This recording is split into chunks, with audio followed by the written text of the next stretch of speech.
There we go. Aloha, everyone, and welcome to Healing Moments with Karinna. This is a special spiritual perspective on what's happening in the world, so we can tune into our hearts to find answers to life's big questions and move forward into the new dimensional energies. So welcome to December 2021. What an exciting time. There's so much going on, not just in the sky, but on Earth too. And over here in Hawaii, we are all officially freezing. I heard on the national news on the radio this morning that they were announcing blizzard conditions, and all my friends around the world were freaking out that we were actually having a blizzard. But that's not on this island. It's on the Hawaii Island, also known as the Big Island, where there are very, very high mountains, volcanoes, Mauna Kea and Mauna Loa. And Mauna Kea is 13,000 feet. So they get blizzards up there in the wintertime. And I tell you, it's the most beautiful thing to see from, if you're in Hilo Town or you're on the Kohala Coast. Boy, looking up at the mountains and seeing that snow up there, it reminds me of being in Switzerland. Well, we don't see that from here, from Oahu, where I am, but we feel it. And this morning was about 60, maybe 60 degrees in my meditation room. I was just shocked. I mean, the temperature difference is amazing. So we feel like it's holiday time here, and I want to wish everybody a happy first weekend of Advent. So Sunday, tomorrow is the first Sunday in Advent, which I learned to celebrate when I was in Europe. It's such a beautiful tradition, and also the Hanukkah time. So wow, all festivals of light. And that's just a beautiful time when we can celebrate the light in the world. And of course, the Master Jesus and his birth and the light that he brought to the world. So what a great time. And we have, our topic today is prepare for a year of mastery, because we're in the month of December, which when we do the numerology, Lemurian numerology on that, it comes to a 3, and that's a month of truth, trust, and passion. And truth, trust, and passion are the first 3 principles of the 10 principles of consciously creating. So it's a time to stay balanced. And according to the numerology from Master Guide Kirill and Kahu Fred Sterling, it's a time when we can focus on bringing everything that's out of balance into the power of the Trinity, because in the center of the Trinity, that's where we'll always find love, because it's a perfect balance between your truth, your trust, and your passion. So if you are looking for balance in any situation, ask yourself, what is the truth of the situation? And can you trust it? Can you trust your truth? And if so, you bring your passion to it and you watch everything come into balance. So just put anything in the center of this Trinity formation, which is where we find love, and that will bring everything to balance as you adjust your truth, your trust, and your passion. So that's what we're doing this month in preparation to move into a year of mastery, because 2022 is the year of mastery. So we're going to talk about moving from a love year, 2021-5, to 2022-6, and what we can do to prepare. What kind of ceremonies would you plan on doing this month as we come to the end of the year? What is your focus for next year? So being where we are, but having a look forward so we can plan where we want to be and keep centered for the great shift, because we are certainly in it right now.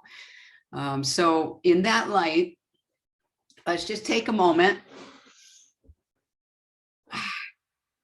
and take some nice deep breaths and just feel the light of the Creator coming down through your crown chakra, and allow the love to permeate your crown chakra and bring it into your heart. And keep breathing.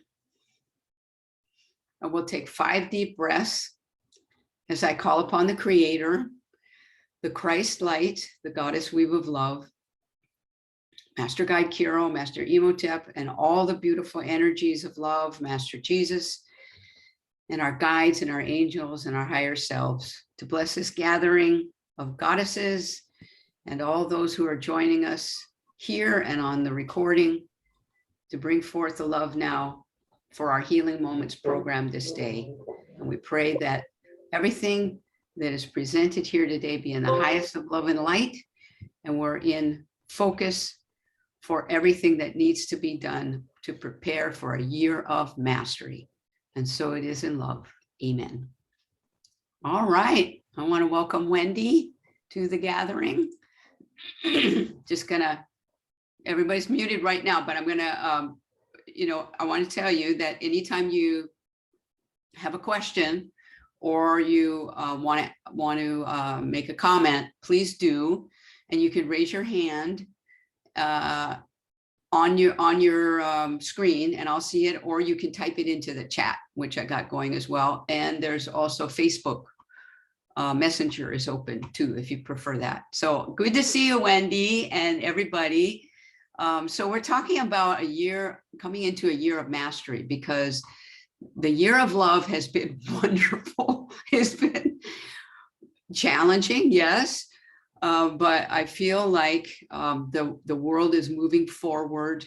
We're in a year of love, as astronomically and astrologically, we've got a lot of very challenging situations,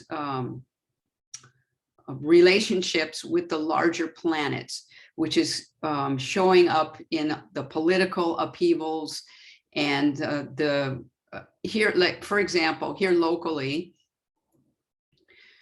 for about 8 years, the Sierra Club and the Board of Water Supply has been trying to get the Navy, the US Navy, to come clean, or to actually have a look at these enormous fuel storage tanks that are being held since World War II in one of the small hills, a mountain outside of Honolulu. And they were built during World War II directly above the water system of our island, the aquifer. And we have a very special water system here in the islands. And water, of course, is very sacred to the Hawaiian people. And why wouldn't it be? Because it's the source of our all life. And so recently, finally, there's been a lot of activity, because there apparently was leakage into the drinking water system for the Navy base families, where the families live from the Navy, and also into some of the nearby public places, residential areas. So there's a big to-do around here right now about taking care of the water. And I mentioned that because I said about the large planets, and one of them is Pluto in Capricorn, which is exposing what's been hidden in our political systems, even in relationships, or in whatever kind of structures that we have in our lives. And the reason it comes up like that is for us to light it up and take the next step, to not fix it, but to bring it to the level of love that it needs to be. So that's where the numerology ties in with our year of love. And now moving into a year of mastery. And that mastery is not just about, we always think of great masters like Master Buddha or Master Imhotep or Master Jesus, but we are also masters because we're here on earth mastering our human journey. much like the great masters did, because they had to live human lives too, right? So what are we going to do to take our mastery journey forward? And that's something I'd like to talk with you about today and suggest how can we prepare for that year of mastery. Before we do, I want to just mention a few of the dates coming up this year. Oh, first, let me do this. Let me take our Lemurian prophecy card, because I think that's a good timing. So I'm gonna, I have the Lemurian prophecy cards, and I use these to do readings. Some people love it. Lemurian prophecy cards. And so we're gonna, as we usually do, we're gonna shuffle 5 times. And 5, because 5 is in the Lemurian numerology, the number for love. So we're going to put love into the cards, and I'm going to ask you, everybody watching, to put your love into the cards. Woo, and got that. And then we'll pick a card for our program today. And here it is. 7 of Hearts. Okay, so we know that the 7 is the number in Lemurian numerology for transition. And the hearts, the 4 suits are, diamonds are physical, the clubs are the mental, the spades are the spiritual, and the hearts are the emotional body. So how important is it for us to shift and open the emotional body, our emotional body, so that we can be in love? Put this right here. Oh, can't see it though. Let me put it over here. How's that? Oh yeah, perfect, there. How important is that for us to shift and to be in love for all the changes that are coming forth? Because let me tell you, everybody is challenged. I got my challenges too, folks, you know.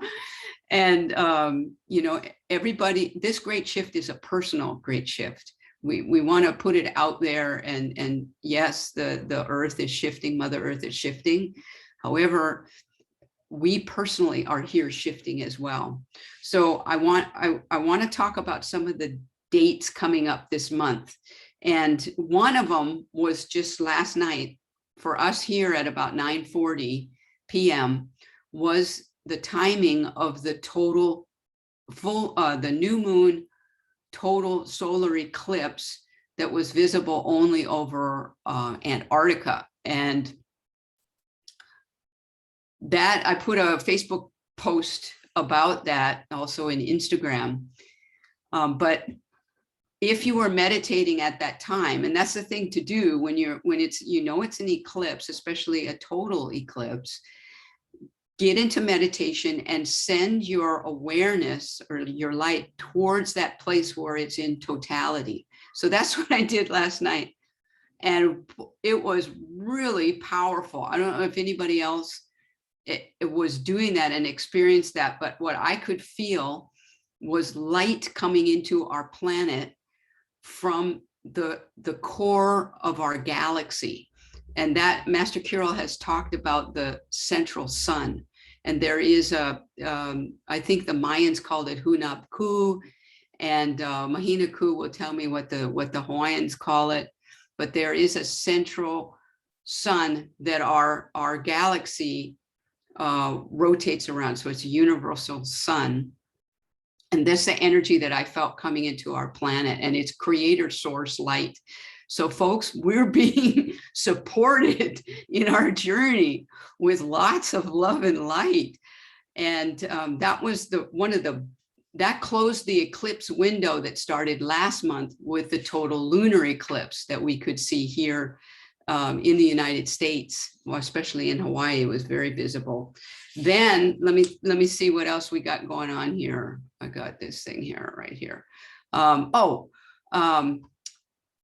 On the 6th of December, which is Monday night, go out and look west, and you will see Venus with the moon again. Now, this is a special gate This is the eighth, what they call the eighth gate. And I believe in the Lemurian Wisdom blog on my website, you'll find the story of Inanna, who is Venus, another name for Venus, but she's doing her cycle now, and it's the end of her cycle. So this eighth gate is called the gate of death by intent.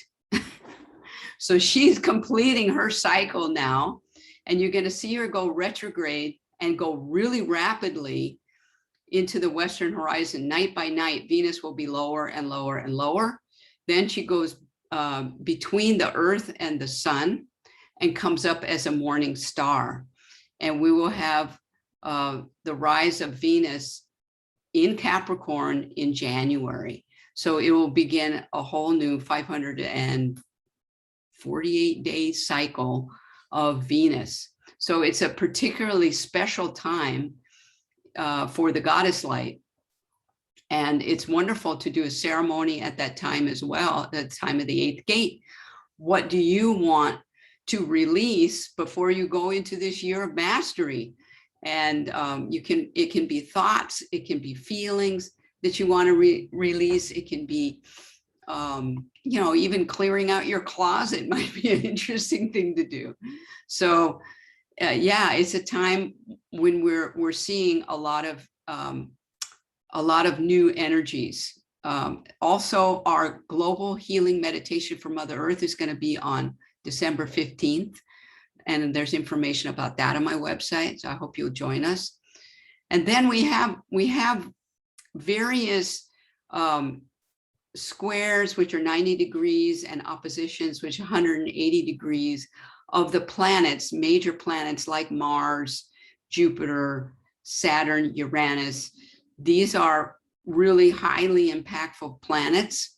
And you can look for these on the 8th of December and also on the 24th of December, Saturn square Uranus. So these are times when the unexpected can happen, when there's a lot of variable energies. And that's when we want to stay really centered and focused and not be drawn in by the fear, frustration, anger. If you felt this in the last month, raise your hand. I mean, I have, so don't get frustrated. Don't get angry. Take a breath and stay in love, because I know my husband is often drawn into the anger and talks back to the television news, and it just doesn't help, right? It's not going to help. So breathe and send light and love, and look for the lessons for your journey and prepare for a year of mastery. So I'm going to take a breath now. And if you have any questions about what I've already said, or energies that have come up for you in the past month that you'd like to share, anyway, how's it going for you in this time? Because I think what offers us the most challenging oftentimes is the relationships that we have, because that's what's in our face every day, right? There's something we can't avoid: the people we work with, the people in our families. And so how do we deal with, how do we work with things that come up for us with relationships?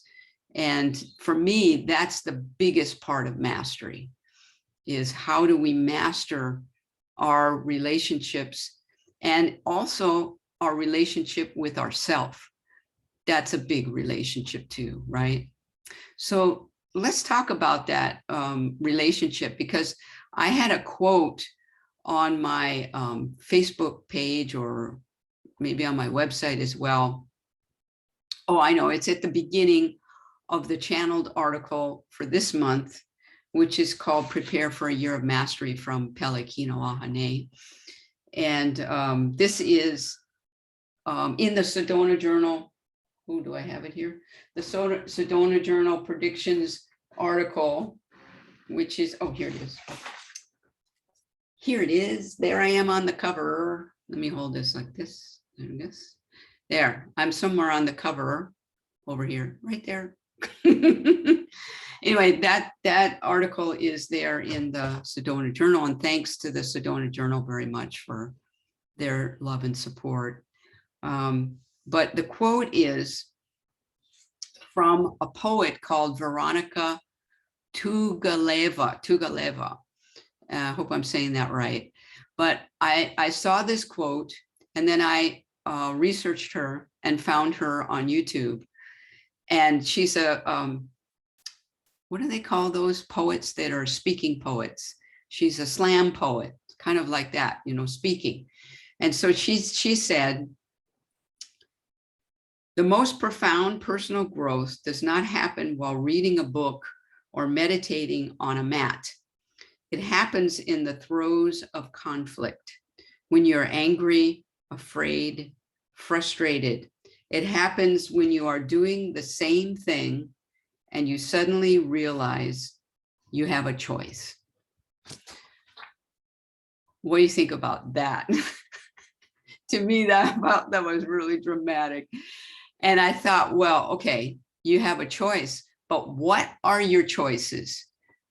What are your choices? And how can you know what your choices are when you're angry or when you're frustrated? And how can you stay above the fray and keep going on this mastery journey that you're on? You might not think you're on a mastery journey, but you are. And everybody is. We really are.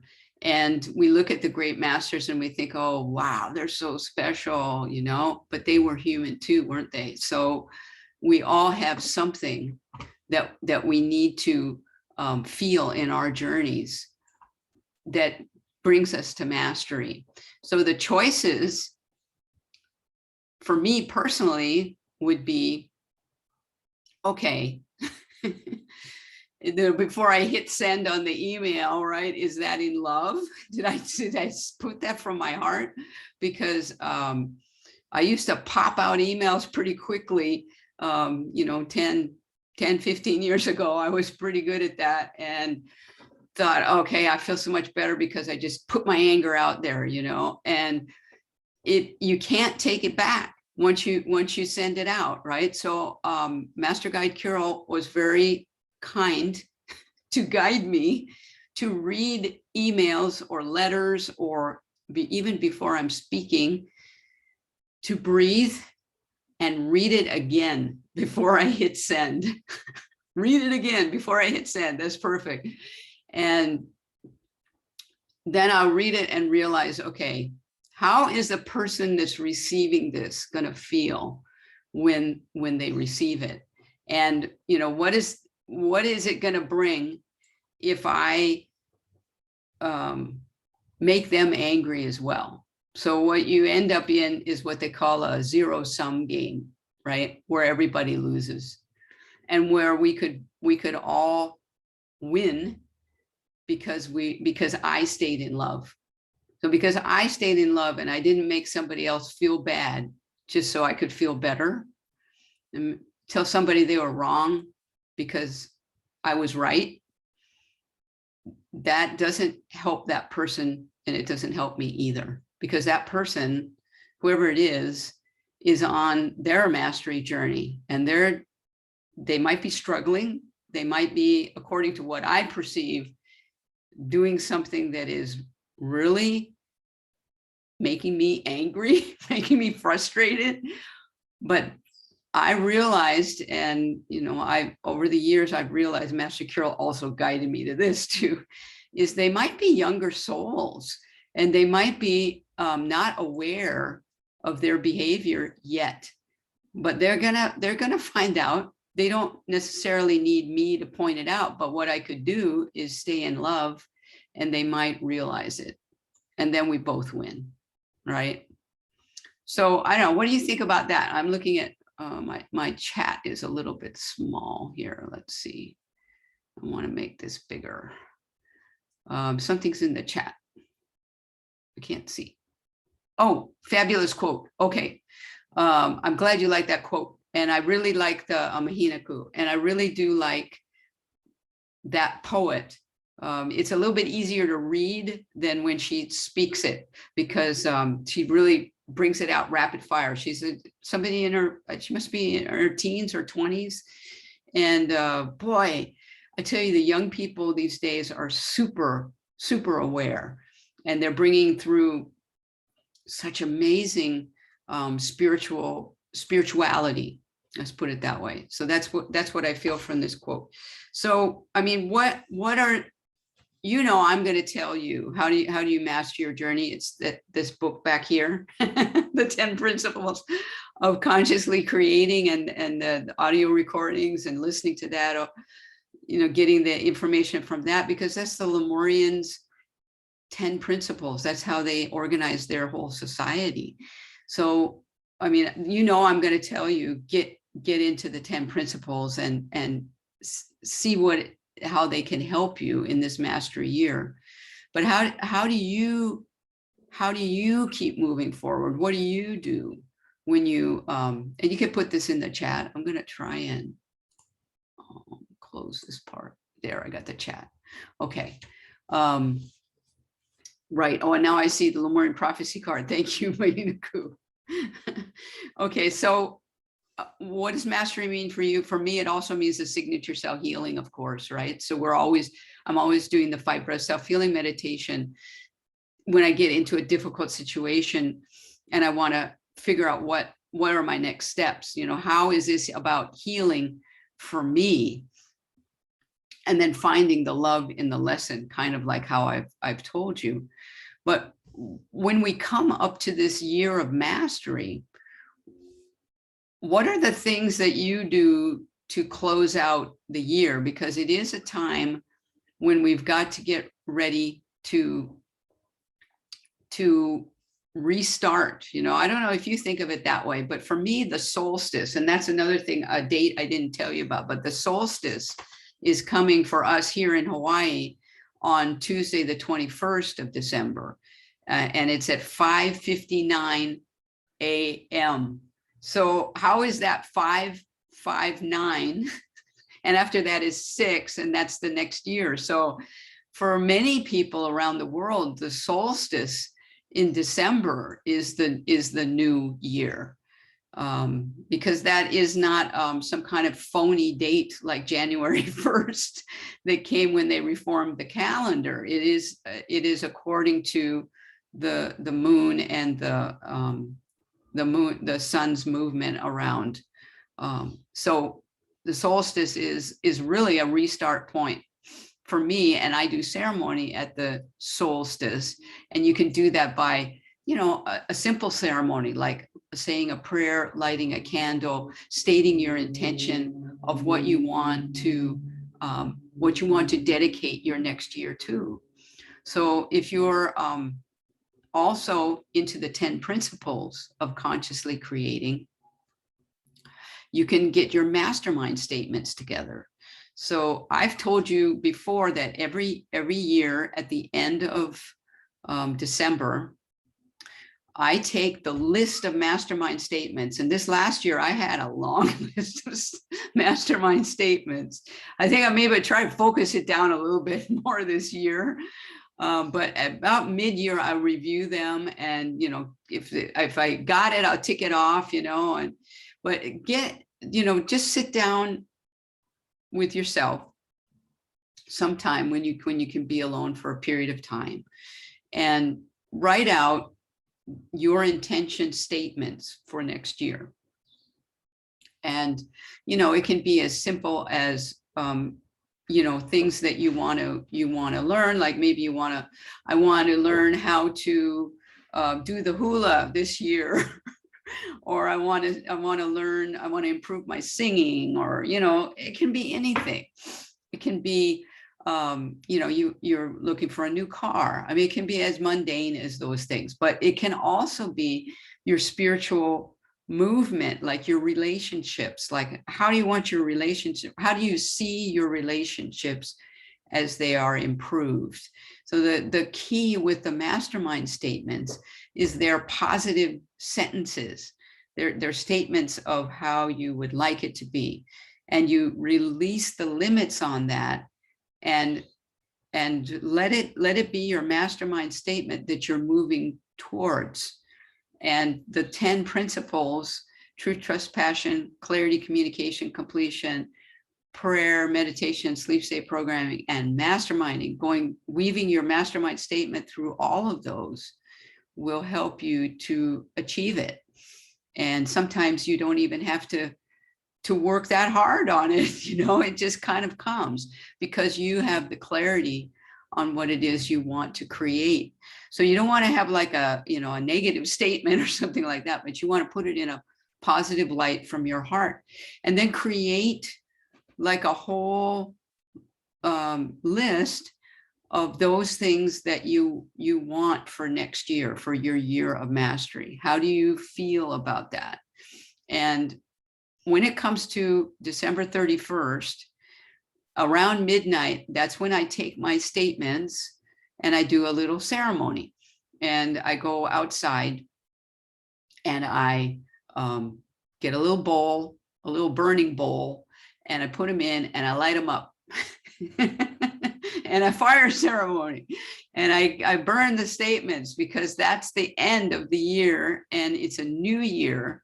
So what I'm trying my best to do is not to look back and to look forward, not to hang on to the past. Keep moving forward in love. And that's what I can suggest to you as well. Let go of the past, especially at that time of the shift from the year of love to the year of mastery. Get in love and dedicate. Maybe you don't want to fire up something, or you can't fire up something. Maybe it's too cold to go outside at that time in your place, wherever you are. And here it's awfully noisy because we have all the fireworks going off at that time.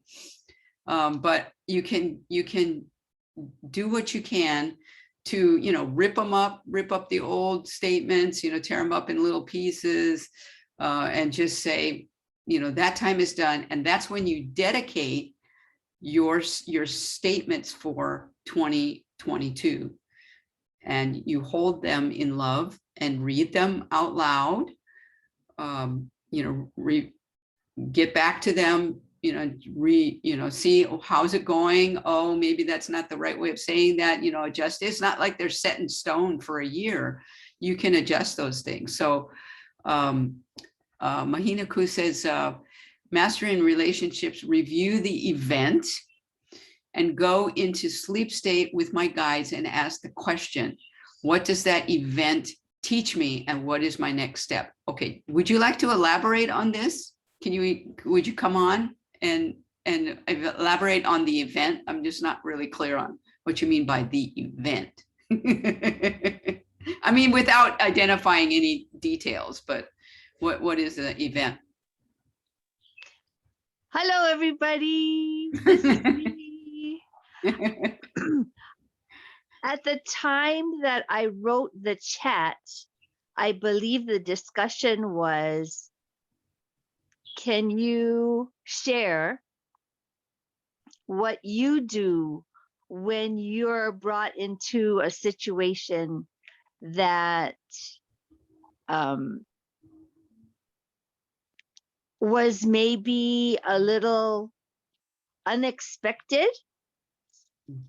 And if that situation was unexpected and continues to be unexpected, then what I do is, after I've gotten to a place where the experience has come to a culmination, I guess we can say. Well, what are you feeling at that point? What brings it to a culmination? That perhaps there's not much more you can do in the situation, and you should just have a halt on any further actions. And then that night before I go to sleep, what I do is I talk to my guides and say, hey, can you guys please help me with this? And in sleep state, I tell them whatever happened, although they know anyway, but I tell them anyway. And then in the morning, I see what I get. Okay, so I have some questions about that. First of all,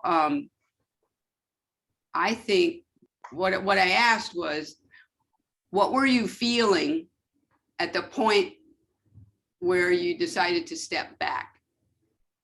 What kind of, because it's, for me, when I'm in a situation like that, if I'm feeling frustrated, or if I'm feeling angry, or I'm feeling anything that's not love or happiness, let's put it that way, because a lot of people can feel that a little bit better than, well, okay, what does love feel like? It's not the romantic love, but it's about happiness and joy, or feeling good. If I'm not, then there's some kind of lesson plan for me in that situation. Not for the other person, but for me, because I'm feeling uncomfortable. And there's something that I need to recognize in my feelings. And there's something that that person is showing me about me. And boy, is that a tough one.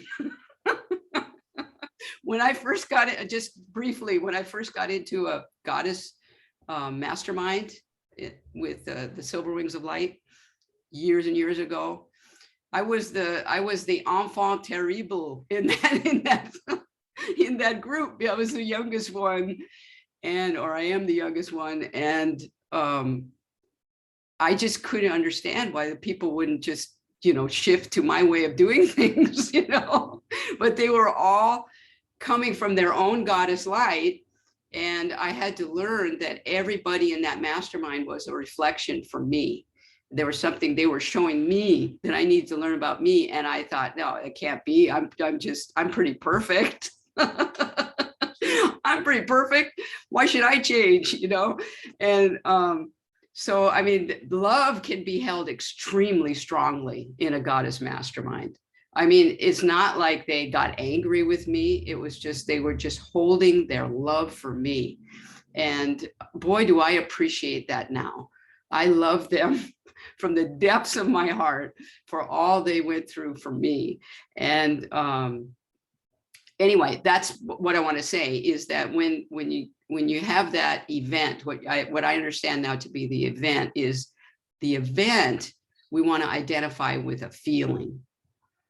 We don't want to circumvent our feelings, because the feelings are where the truth is, which I've come to know. And that's really hard for me, because I'm historically a very cerebral person, and I really like to figure things out and line things up logically. And so if I'm circumventing my feelings, I'm not getting the message. I'm not getting my lesson from it. So and I love the part where you're talking about asking your guides, because that's where you can really get deep insights. And so how has that been working for you, Mahinaku? Does that help? Actually, yes. I have, because of this event, I needed to do that several times during the course of the event playing out. Mm-hmm. And it's so interesting, because the first time that I did this process and went into meditation, the feeling was deep anger. The second time I did this whole process, the feeling was, is there a yearning for, is there something more I can do to change the situation? And the third time was, what kind of things can you establish to allow the event to teach all those involved. Okay, that's really good. You know, I hear a couple of things there. And one of them is probably identifying. It's really good that you tapped into the feelings of it, because that's not something you want to ignore, especially if it's anger or frustration, right? Yet I want to remember that it's all about me. And that's really hard to do when I'm expecting somebody else to change. And what I've realized is, and what husband and wife don't go through this in the beginning of their marriage, expecting the spouse to change, or sure, he or she's going to be love me so much that he's going to change, or this kind of stuff. People change on their own. They change on their own. And what I want to make sure of is, am I changing? Am I changing? Because I'm the only one I can make change. I change. And whether that means I'm changing my perspective on the event, or I'm getting more information about the event or what happened, or I'm better understanding the relationship between me and that other person. Where are they coming from? What is their situation? What are their what's the ramifications of all of this? And what are their feelings? What are they feeling? And so I think when the focus remains on the self, you become very empowered, because that's where I can change. If I'm focusing on changing other people, I lose all my power. I'm out of love, because I'm saying that something is wrong with those people and they need to change. And like we talk about in signature cell healing, there are younger souls, there are medium-aged souls, there are older souls. There's that slide that Kahu always used, showing the younger souls to the older souls, and we all come in as younger souls, and then we age our soul as we go through all these relationship things and different things. Everybody here, and I got a big sign over here on my bulletin board in front of me that says, everyone is a student of love.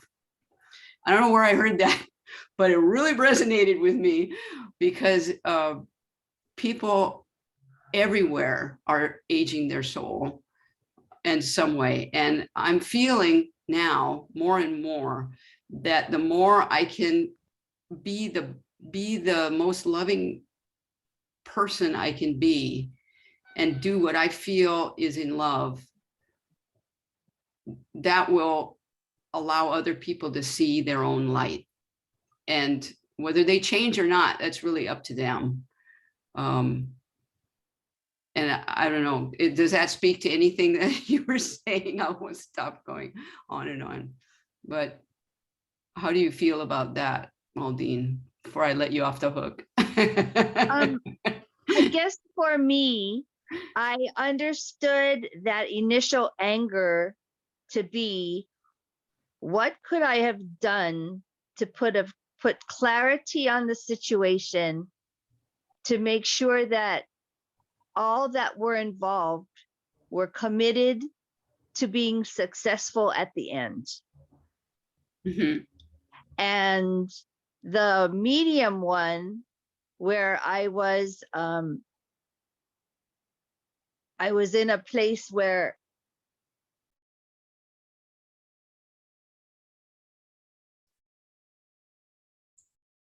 Hello, are you there?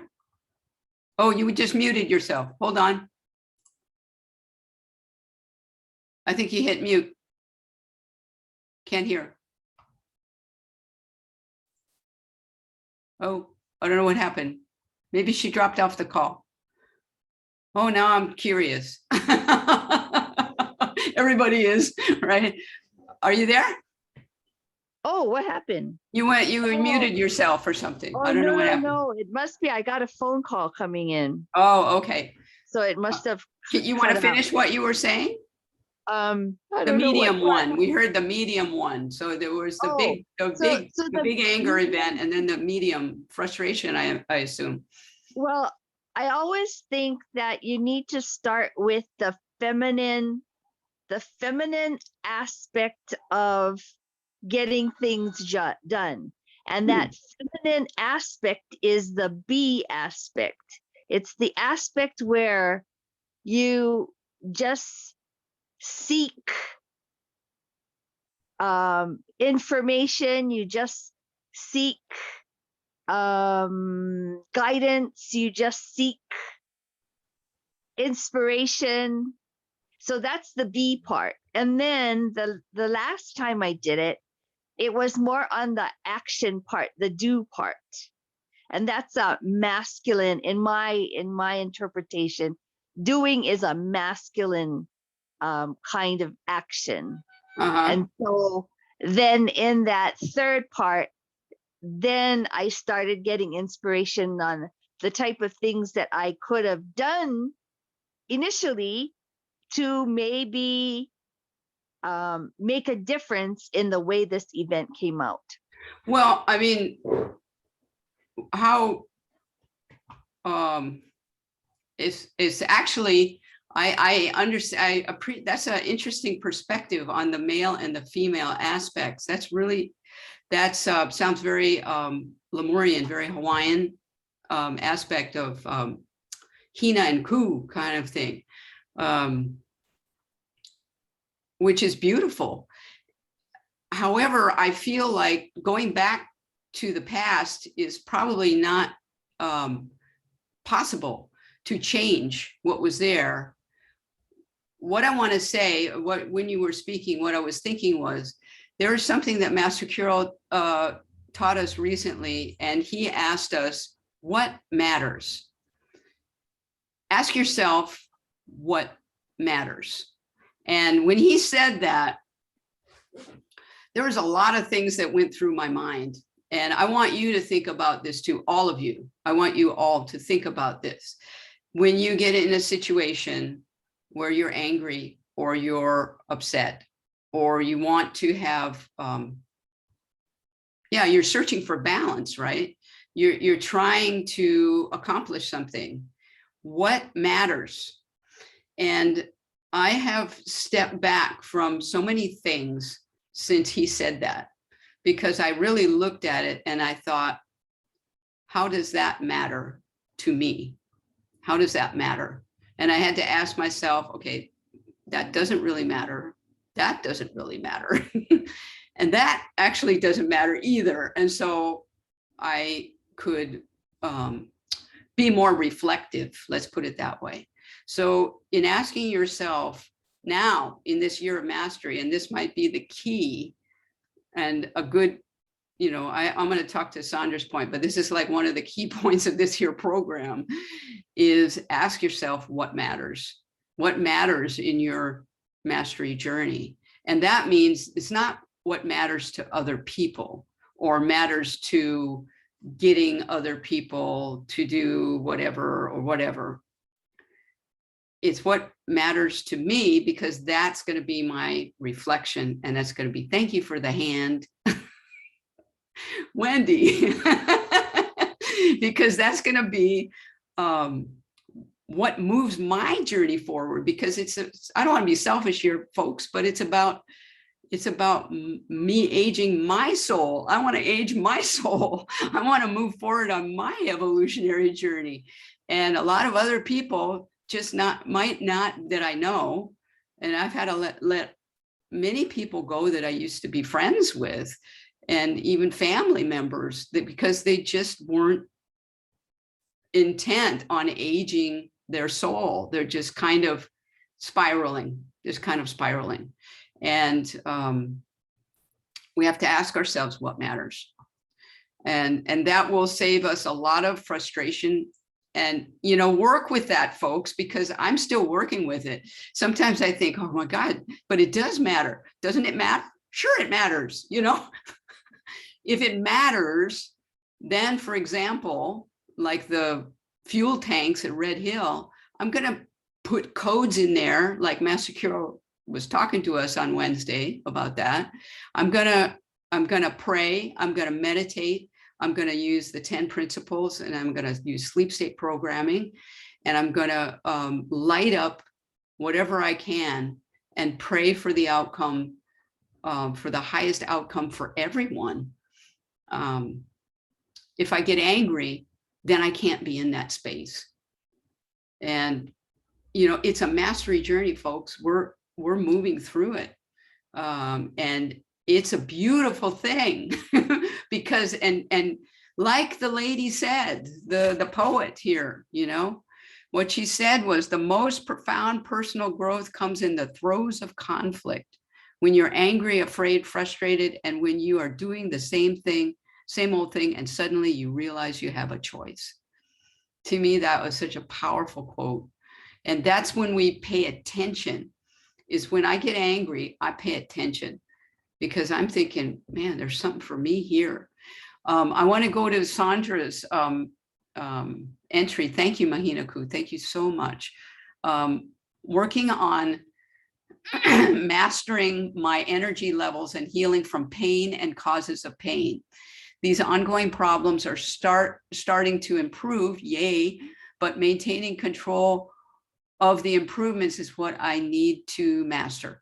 So mastering courage to continue working on these challenges is needed. Yes, yes, it does take courage. Absolutely, Sandra. Hence mastering my intent, which involves masterminding. So this upcoming year is significant. But how do we determine sufficient success during the journey or after the year is over? Well, I mean, it's like peeling the layers off of an onion, you know, the evolutionary journey that we're on is never ending until we get back to the Creator's light. And then we just restart it. Why? Because we can. We came here to Earth for, excuse me a minute. We came here to Earth to do this journey and to make it as tough as possible. Can you imagine that, Sandra? We put all that stuff in our blueprint as a cleanup life to get this stuff cleaned up so we really understand what is it like to be love incarnate in a human body and have these relationships that are difficult, or, you know, pain in the physical body. That is a huge one that you really want to pay attention to. And for me, I used to ignore, I told you that I had sciatica for years, a couple of years, and I tried ignoring it. I tried all kinds of healing modalities. Of course, signature self-healing is what healed it in the long run. And you can't ignore it. You can't ignore pain. You can't ignore cancer. You can't ignore COVID. Don't ignore stuff, you know. Get into the full focus of what the pain or what the anger is trying to tell us. So you say that Aldine helped answer your question. Does that help, Sandra? Because it's a never-ending journey. We are ever evolving beings of light, and the struggle is optional. Struggle is optional. I mean, the faster we can get into love with ourselves and the situation and the event and what's going on with us, the less of a struggle it will be. And I can say that now from personal experience, that the struggle is less when we can bring love for self into it. And I'm not there yet, folks. Believe me, I'm still working on these things with you.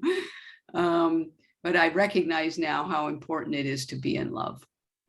And Wendy is also saying, oh, good, thank you. I use the white stone ceremony and write a word of intention for the next year. So mastery might be the word.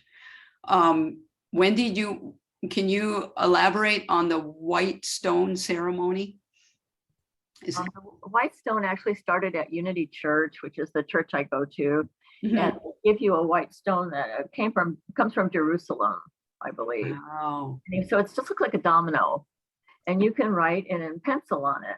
And then every year you would get a new white stone, and we had a burning bowl ceremony, in the church versus the backyard. But it was, but it was exactly what you were describing. We write a letter, but then they came up with the white stone ceremony, and it's really lovely. And you would choose one word.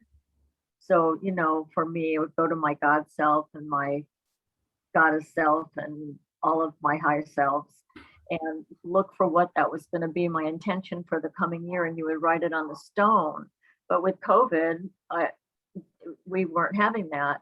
So I have 2 stones. And so now I just write on my stone, and I have sort of multiple words for each year. I really love it. It's like a record of my intentions for the past 3-4 years now. So that's what I do every year. I love that. I'm going to do that. So God bless all of you. I have the word mastery, and I like that. So I think that's my word of intention for next year, since that is what's happening. Oh, thank you so much for sharing that, Wendy. That's a beautiful ceremony. It was so helpful today, all of you. Thank you so much. I really needed this day. Thank you. All. Thank you, Wendy. I just want to also in the chat, Mahinaku is asking what matters is so perfect. Mahalo, that discussion really validates the action steps. I am in the process of creating. Mahalo to all. Yes, Master Guide Kirill is a master guide and been my master guide for many, many years. I'm so very grateful. And to Master Imhotep, who everybody's going to see a lot more of in this coming year, because she is back and coming through very strongly. It is a mastery year, and here comes my master back. But Master Guy Kirill with the what matters. And, in discussions that we had when he mentioned that to us, to a group of us, it's easy to go into the third dimensional matter of that, because matter has a third dimensional meaning, right? Matter, things that you can feel, and things that have matter, right? But think about it. What does it, on a spiritual level, what matters to your evolutionary growth into mastery in this coming year? And how can you put that into practice? And I'm telling you, the 10 principles of consciously creating are the things that I use to put that into practice. And just remember that mastery, mastery is the number 6 in the Lemurian numerology, but the number 6 principle is completion. So in this evolutionary journey, we're all seeking this great completion. And when I've had a few people pass on in this last month, and that is a form of mastery, in my opinion. When we leave this earth plane, we've mastered, and we evolve to the next level. So I'm not saying you guys got to leave. I'm just saying we all have our opportunities now to weave through our healing journey. And I want you to also remember to join in the global healing meditation for Mother Earth, which is coming up this month on the 15th at 9 p.m. your local time. And we are with the shamanic Elven masters. There's a group of shamanic Elven masters who are etherically working with us to heal the water systems of Mother Earth. And since we started doing this, the whole thing about the aquifer has really come into play. And so that's not the only problem on Mother Earth threatening our water systems. So please join me and the shamanic Elven masters in sending your light to Diamond Head on Tuesday, December 15th, 9 p.m. your time, to create the weave that goes around Mother Earth. And you'll find information about that under events on my website. And the next Healing Moments program is going to be on January 8th, because the first Saturday is the 1st of January, and I'm not going there. You know? And probably you wouldn't either after New Year's Eve. So we'll be on January 8th next year. And anyway, I want to thank you all very much for joining me today for this amazing discussion we had. I'm just so thrilled and so grateful for your presence with me. Please sign up for newsletters on my website and visit KarinnaNielsen.com. You can email me, Karinna@KarinnaNielsen.com, or come onto Facebook or Instagram. I'm there. Wishing you all a great start to the year of mastery, completions and new beginnings, the completion of the love year and the beginning of the year of mastery. And I say aloha to everyone. Bye-bye.